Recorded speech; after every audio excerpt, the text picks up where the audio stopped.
डाकिनी कौन सी शक्ति है? क्या है रहस्य? डाकिनी एक प्रबल शक्ति होती है और यह इतनी सक्षम है कि सिद्ध होने पर व्यक्ति की भौतिक और आध्यात्मिक दोनों ही आवश्यकताएं पूर्ण कर सकती है तथा साधना में सहायक होकर मुक्ति का मार्ग प्रशस्त कर सकती है। तंत्र जगत में डाकिनी का नाम अति प्रचलित है। सामान्य जन भी इस नाम से परिचित है। डाकिनी नाम आते ही एक उग्र स्वरूप की भावना मस्तिष्क में उत्पन्न होती है। वास्तव में यह ऊर्जा का एक अति उग्र स्वरूप है अपने सभी रूपों में। डाकिनी की कई परिभाषाएं हैं। डाकिनी का अर्थ है ऐसी शक्ति जो डाक ले जाए। यह ध्यान रखने लायक बात है कि प्राचीन काल से और आज भी पूर्व के देहातों में डाक ले जाने का अर्थ है चेतना का किसी भाव की आंधी में पड़कर चकराने लगना और सोचने समझने की क्षमता का लुप्त हो जाना।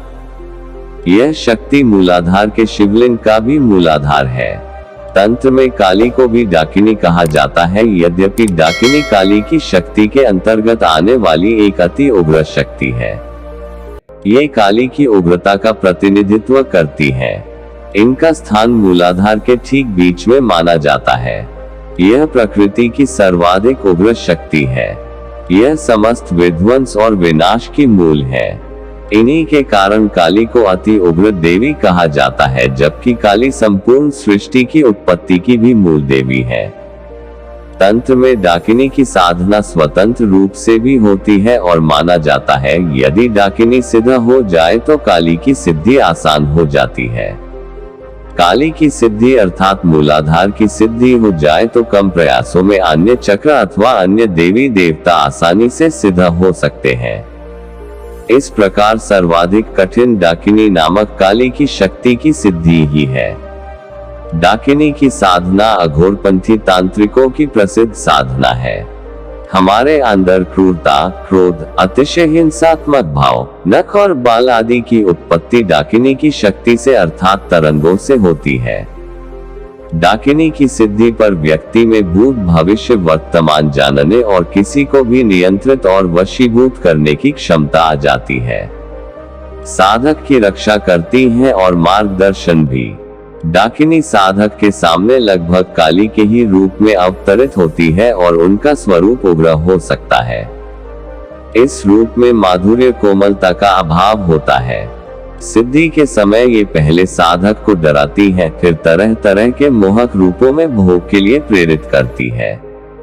यद्यपि मूल रूप से यह उग्र और क्रूर शक्ति है, भ्रम उत्पन्न और लालच के लिए ऐसा कर सकती है।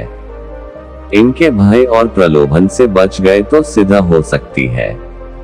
मस्तिष्क को शून्य कर इसके भाव में डूबे बिना यह सिद्ध नहीं होती। इसमें और काली में व्यवहारिक अंतर है, जबकि यह काली के अंतर्गत ही आती है। इन्हें जगाना पड़ता है, जबकि काली एक जागृत देवी है। डाकिनी की साधना में काम भाव की पूर्णतया वर्जना होती है। तंत्र जगत में एक और डाकिनी की साधना होती है जो अधिकतर वाम मार्ग में साधित होती है। यह डाकिनी प्रकृति पृथ्वी की ऋणात्मक ऊर्जा से उत्पन्न एक स्थायी गुण है और निश्चित आकृति में दिखाई देती है। इसका स्वरूप सुंदर और मोहक होता है। यह पृथ्वी पर स्वतंत्र शक्ति के रूप में पाई जाती है। इसकी साधना अघोरियों और कापालिकों में अति प्रचलित है। यह बहुत शक्तिशाली शक्ति है और सिद्ध हो जाने पर साधक की राह बेहद आसान हो जाती है।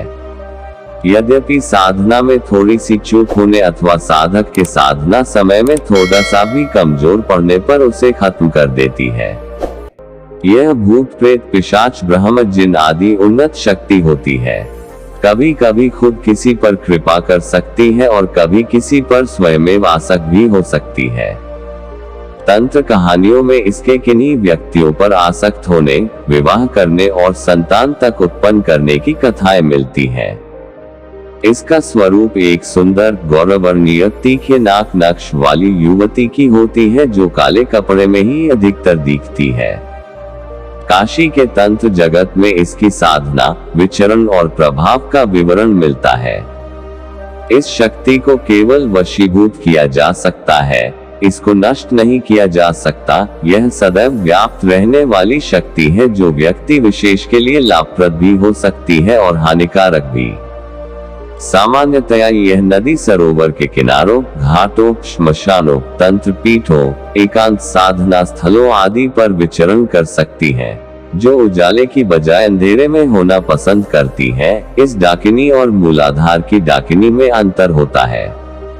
मूलाधार की डाकिनी व्यक्ति के मूलाधार से जुड़ी होती है, कुंडलिनी सुक्त तो वह भी सुक्त। तंत्र मार्ग से कुंडलिनी जगाने की कोशिश पर सबसे पहले इसका ही जागरण होता है। इसकी साधना स्वतंत्र रूप से भी होती है और कुंडलिनी साधना के अलावा भी यह साधित होती है। कुंडलिनी की डाकिनी शक्ति की साधना पर प्रकृति की डाकिनी का आकर्षण हो सकता है और वह उपस्थित हो सकती है। यद्यपि प्रकृति में पाई जाने वाली डाकिनी प्रकृति की स्थायी शक्ति है जिसकी साधना प्रकृति भिन्न होती है, किंतु गुण भाव समान ही होते हैं। इसमें अनेक मतांतर है कि डाकिनी की स्वतंत्र साधना पर काली से संबंधित डाकिनी का आगमन होता है अथवा प्रकृति की डाकिनी का, क्योंकि प्रकृति भी तो काली के ही अंतर्गत आती है।